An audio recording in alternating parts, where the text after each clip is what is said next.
রমজান মাসে বিশেষ বিশেষ কিছু আমলের কথা এসেছে। হাদিস শরীফের মধ্যে আল্লাহ রাসূল সাল্লাল্লাহু আলাইহি ওয়া আলিহি ওয়াসাল্লাম 4টি আমলের কথা বলেছেন এবং এই 4টি আমল বেশি বেশি করতে বলেছেন। আল্লাহ রাসূল সাল্লাল্লাহু আলাইহি ওয়া আলিহি ওয়াসাল্লাম এক হাদিসের মধ্যে বলেন যে তোমরা রমজান মাসে 4টি আমল বেশি বেশি করো। 4টি আমলের মধ্য থেকে 2টি আমল এমন যে 2টি আমল করলে আল্লাহ রব্বুল আলামিন সন্তুষ্ট হন, আর 2টি আমল এমন যা তোমাদেরকেই করতেই হবে। তাহলে আল্লাহ রসুল বলেন 2টা আমল এমন যার দ্বারা আল্লাহ পাক রব্বুল আলামিন স্বয়ং খুশি হন, এবং 2টি আমল এমন যা আমাদেরকে করতেই হবে।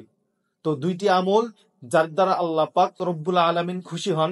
প্রথমটি হলো লা ইলাহা ইল্লাল্লাহ, এই জিকিরটা বেশি বেশি পাঠ করা।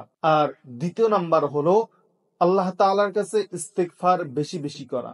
এই 2 আমলের দ্বারা আমরা বুঝতে পারলাম লা ইলাহা ইল্লাল্লাহ এবং ইস্তিগফার বা আল্লাহ তাআলার কাছে ক্ষমা প্রার্থনা করা, এর দ্বারা আল্লাহ রব্বুল আলামিন সন্তুষ্ট হন। বাকি 2 আমল যা আমাদেরকে করতেই হবে, প্রথম নাম্বার হলো জাহান্নাম থেকে আল্লাহ রব্বুল আলামিনের কাছে পানাহ চাওয়া।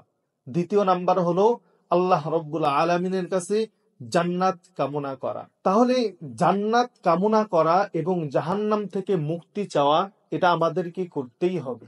এই হলো মোট 4টা আমল। 1 নাম্বার হলো লা ইলাহা ইল্লাল্লাহ, এই জিকিরটা বেশি বেশি করা। দ্বিতীয় নাম্বার হলো আল্লাহ তাআলার কাছে ইস্তিগফার করা বা ক্ষমা প্রার্থনা করা। তৃতীয় নাম্বার আল্লাহ রব্বুল আলামিনের কাছে জান্নাত কামনা করা। চতুর্থ নাম্বার হলো আল্লাহ রব্বুল আলামিনের কাছে জাহান্নাম থেকে মুক্তি চাওয়া। আল্লাহ রাসূল সাল্লাল্লাহু আলাইহি ওয়া আলিহি ওয়াসাল্লাম এই 4টি আমলের কথাই বলেছেন।